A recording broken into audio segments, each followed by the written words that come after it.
Hey guys, in this video I'm going to explain to you how you can fix Prizepicks too many attempts.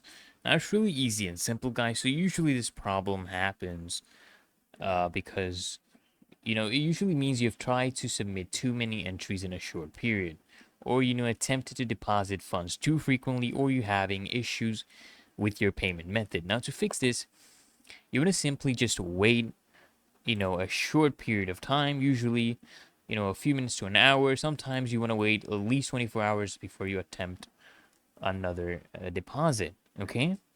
And then just try again. And if the issue still persists, you want to check if your payment method and your details are correct, okay?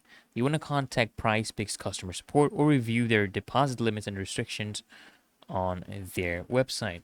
So pointers, guys, of course, keep in mind of the cooling period. All right.